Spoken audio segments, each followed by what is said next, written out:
कक्षा 7 अध्याय 5 रेखा एवं कोण प्रश्नावली 5.1। प्रश्नावली 5.1 के कुछ प्रश्न हम पहले ही हल कर चुके हैं। आज हम प्रश्न 4 को हल करेंगे। प्रश्न है, ऐसा कोण ज्ञात कीजिए जो अपने पूरक के समान हो। जब दो कोण एक दूसरे के पूरक हों तो उनका योग 90 अंश होता है। जब दो कोण एक दूसरे के पूरक हैं तो उनका योग 90 अंश होता है। क्योंकि यहाँ दोनों पूरक कोण समान हैं और उनका योग 90 अंश है, तो एक कोण बराबर 90/2 बराबर 45 अंश। तो दूसरा कोण बराबर 90 ऋण 45 बराबर 45, माने दोनों पूरक कोण 45 अंश के हैं। अतः वह कोण 45 अंश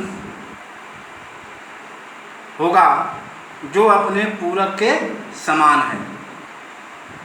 वह कोण 45 अंश है जो अपने पूरक के समान है। प्रश्न नंबर 5, एक ऐसा कोण ज्ञात कीजिए जो अपने संपूरक के समान हो। एक ऐसा कोण ज्ञात कीजिए जो अपने संपूरक के समान हो। तो जब दो कोण एक दूसरे के संपूरक हैं तो उनका योग 180 अंश होता है। ये पहले हम पढ़ चुके हैं। चूँकि दोनों संपूरक कोण समान हैं और उनका योग 180 अंश है, तो एक संपूरक कोण बराबर 180/2 बराबर 90 अंश।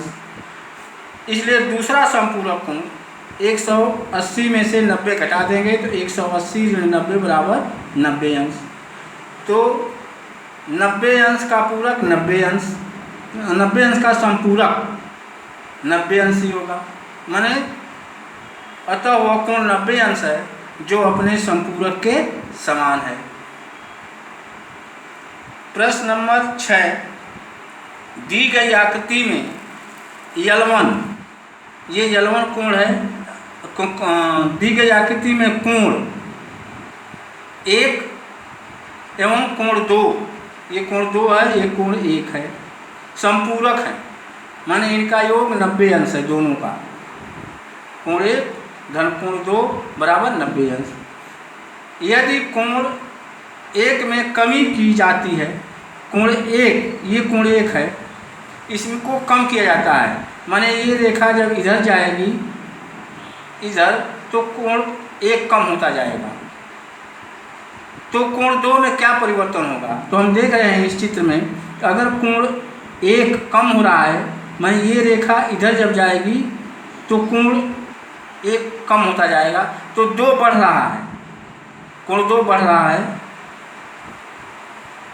तो यदि कोण 1 में कमी की जाती है तो कोण 2 में क्या परिवर्तन होगा ताकि दोनों कोण फिर से संपूरक हों?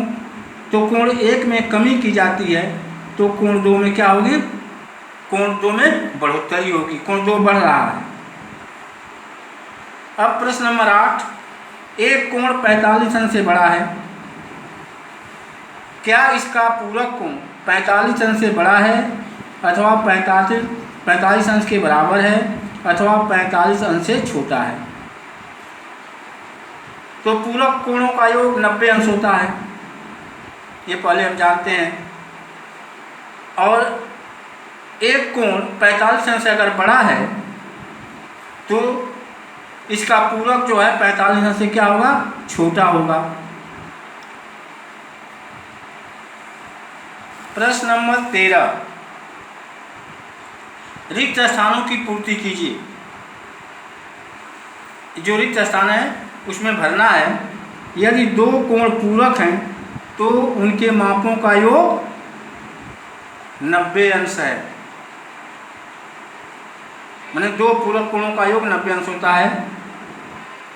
यदि दो कोण संपूरक हैं तो उनके मापों का योग कितना होता है 180 अंश। रैखिक युग्म बनाने वाले दो कोण, ये रैखिक युग्म एक रेखा पर जो कोण बनता है वो कितने अंश का बनता है 180 अंश। 180 अंश को हम संपूरक कोण कहते हैं। तो रैखिक युग्म बनाने वाले दो कोण संपूरक होते हैं। यदि दो आसन्न कोण संपूरक हैं तो वे रैखिक युग्म बनाते हैं। जैसे इस चित्र में कोण 1 और 2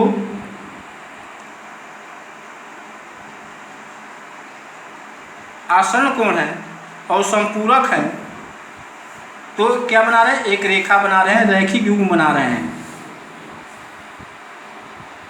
तो यदि दो आसन्न कोण संपूरक हैं तो वे रैखिक युग्म बनाते हैं। पांचवा है, यदि दो रेखाएं एक दूसरे को एक बिंदु पर प्रतिच्छेद करती हैं तो शीर्षाभिमुख कोण हमेशा बराबर होते हैं। ये पहले परिभाषा बताई गई है कि यदि दो रेखाएं एक दूसरे को किसी बिंदु या एक बिंदु पर प्रतिच्छेद करती हैं तो शीर्षाभिमुख कोण हमेशा बराबर होते हैं, समान होते हैं। छठवां, यदि दो रेखाएं एक दूसरे को एक बिंदु पर प्रतिच्छेद करती हैं और यदि शीर्षाभिमुख कोणों का एक युग्म न्यून कोण है तो शीर्षाभिमुख कोणों का दूसरा युग्म अधिक कोण होगा। अब हम प्रश्नावली 502 के कुछ प्रश्न हल करेंगे। प्रश्न नंबर 4, क्योंकि 1, 2, 3 प्रश्न पहले हल कर चुके हैं, तो प्रश्न नंबर 4, यदि यल समांतर यम है, माने यल और यम दो समांतर रेखा हैं और ये तिर्यक रेखा टी इसको प्रतिच्छेद कर रही है, तो निम्नलिखित आकृतियों में प्रत्येक में x का मान ज्ञात की, जो ये x है कोण, इसका मान ज्ञात करना है। इस कोण को हम y मान ले रहे हैं। तो ये दो समांतर रेखा है यल यम और टी प्रतिच्छेद तिर्यक रेखा है, तो ये 110 अंश है, तो ये भी 110 अंश होगा क्योंकि ये दोनों संगत कोण हैं। तो कोण y बराबर 110 अंश, ये संगत कोण है।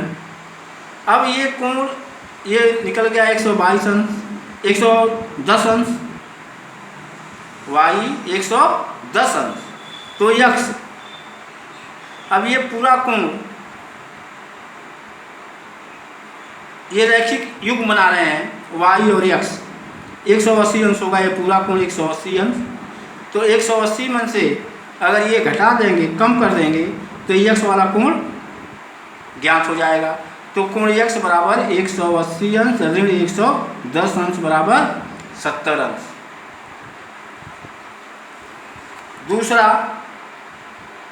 दूसरा है प्रश्न, इसी का दूसरा भाग, कोण x, ये वाला कोण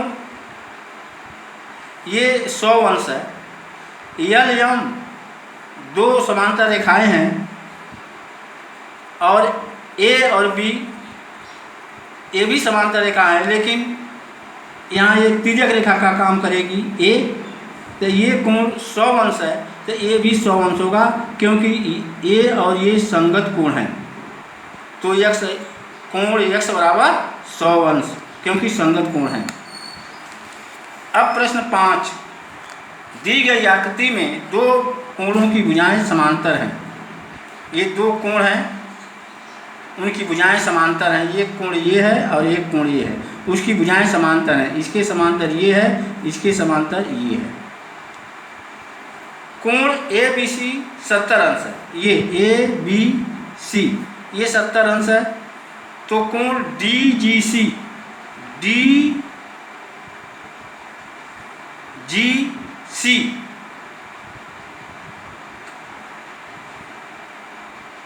कितना होगा, कितने अंश का होगा? ये दोनों समांतर रेखा हैं, AB और ये DE, और ये तिर्यक रेखा है EC, तिर्यक रेखा है ये। तो ये कोण इस कोण के बराबर होगा क्योंकि ये दोनों संगत कोण हैं। तो कोण DGC बराबर 70 अंश। दूसरा भाग है कोण DEF ज्ञात कीजिए। DEF, अब ये 70 अंश है ये वाला कोण, ये कोण कितने अंश का होगा?